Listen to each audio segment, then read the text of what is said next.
तो हेलो दोस्तों, तो आज मैं फिर हाजिर हो गई हूँ आपके सामने एक नया टॉपिक लेकर के। वो एक नया टॉपिक क्या है, तो आज मैं आप लोगों को बताने वाली हूँ फ्रूट के बारे में। कौन सा फ्रूट है? वो है अंगूर, जिसका संस्कृत में नाम है द्रक्षा।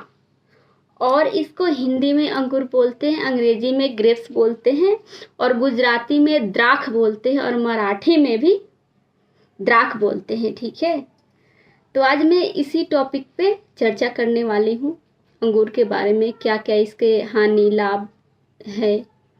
तो इसी के बारे में मैं आप लोग के सामने शेयर करने वाली हूँ, जो कि मैंने पढ़ा और कुछ जो सबके लिए फ़ायदेमंद है। इसीलिए मैं आज इस टॉपिक पे बात करूँगी। अंगूर तो सब लोग जानते हैं, हमारे भारत में भी पाया जाता है, लेकिन अफ़गानिस्तान और फारस देश में अंगूर, अफ़गानिस्तान और फारस देश के अंगूर जो होते हैं भारत की अपेक्षा बहुत ही अधिक अच्छा होते हैं। यहाँ भी अंगूर पाया जाता है। यहाँ पे कहाँ कहाँ पाया? नासिक में पाया जाता है, और कश्मीर, दौलतगंज, नासिक वगैरह में अंगूर मिल जाता है। यहाँ हर जगह पे नहीं मिलता है। अंगूर की क्या होती है? लताएं होती है। खेती जो है लकड़ी के मतलब पटरी जैसा बना दिया जाता है, उसी पे उसकी लताएं फैल करके अंगूर की खेती होती है। तो इस तरीके से अंगूर की खेती की जाती है। और ये अंगूर के फूल और फल जो है गुच्छा में निकलते हैं।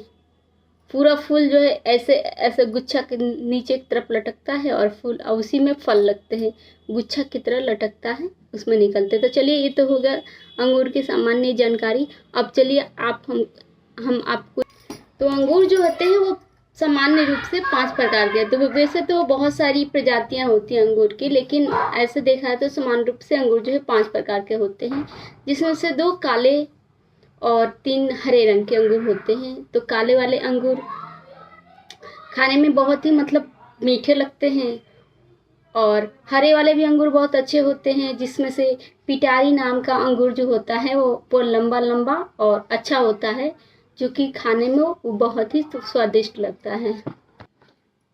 ये पिटारी वाला अंगूर जो होता है हरे अंगूरों में सबसे अच्छा माना जाता है। हरे रंग का अंगूर जो होता है बहुत बहुत ज़्यादा प्रसिद्ध है, जो कि खाने में बहुत ही स्वादिष्ट होता है। यह बहुत छोटा होता है आकार में, बीज न होने के कारण इसको बेदाना अंगूर भी कहते हैं। जब अंगूर पक जाते हैं तो उनकी लताओं में ही इसको सुखा करके इससे मुनक्का बनाया जाता है। काले अंगूर का काला मुनक्का, और पिटारी के अंगूर का लाल मुनक्का, और हरे अंगूर का किशमिश बनता है। पिटारी के अंगूर का लाल मुनक्का और जो बेदाना अंगूर होता है उससे किशमिश बनता है। तो ये थी आप लोगों की सामान्य जानकारी। अब हम जानते हैं इसके लाभ और उपयोग के बारे में, जो कि बहुत ही महत्वपूर्ण है, हम लोग के काम आने वाली है। तो चलिए हम सबसे पहला उपयोग जानते हैं। जब कुत्ते का जहर जो है ना, तो इसका पहला उपयोग ये है कि जब किसी को कुत्ता काट लेता है तो अंगूर के लकड़ी का जो भस्म होता है, अंगूर की लकड़ी के भस्म को सिरके के साथ मिलाकर, इसका पहला उपयोग है। अंगूर के लकड़ी के भस्म को सिरके के साथ मिलाकर अगर हम लोग कुत्ते के काटने वाले स्थान पर लगाएं तो कुत्ते का जहर जो है निकल जाता है। और इसका दूसरा उपयोग ये है, इसकी लकड़ी के भस्म को गोखरू के रस के साथ मिलाकर पिलाने से पथरी नामक बीमारी से निजात मिलती है। हम लोग को पथरी दूर हो जाता है।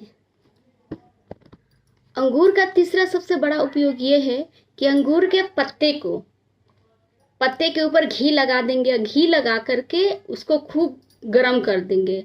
गर्म करने के बाद जहाँ सूजन है वहाँ पर लगा करके बांध देंगे तो वहाँ की सूजन कम हो जाती है। और चौथा और सबसे बड़ी, हम तो कहेंगे सबसे बड़ी जानकारी है ये, अक्सर लोगों में प्रायः देखा जाता है मूत्र की समस्या, पेशाब आना बंद हो जाता है। तो क्या होता है कि इसके काढ़ा बना करके पिलाने से इस अंगूर का काढ़ा बना करके पिलाने से मूत्र जब पेशाब बंद हो जाता है तो वो खुलकर पेशाब आने लगता है। और छठा उपयोग ये है कि मुनक्का को बासी जल के साथ चटनी में बासी मुनक्का ले लेते हैं थोड़ा सा, उसको बासी जल में पीस के उसकी चटनी बना करके लेने से मूत्राशय में आराम मिलता है। इसके अलावा अंगूर के ढेर उपयोग है। अंगूर से शरबत बनता है, अंगूर से और भी बहुत कुछ बनाया जाता है, जो कि मतलब हमारे घर में तो संभव नहीं है, लेकिन हम अपने घर में अंगूर का हम लोग क्या क्या उपयोग कर सकते हैं, ये सब जानकारी हमने आपके साथ शेयर की। तो अगर आपको हमारी वीडियो अच्छी लगी है तो लाइक कीजिएगा, शेयर कीजिएगा, और जो लोग मेरे चैनल पे नए हैं वो लोग मेरे चैनल को सब्सक्राइब करेंगे। अंगूर की डाली को बसंत ऋतु के समय काटने से जो उसमें का एक तरह का मध निकलता है, उस मध को हम लोग यदि त्वचा के ऊपर लगाने से चर्म रोग में बहुत ज़्यादा लाभ मिलता है। अंगूर के बीज का जो राख होती है उसको जहाँ पे सूजन हो गया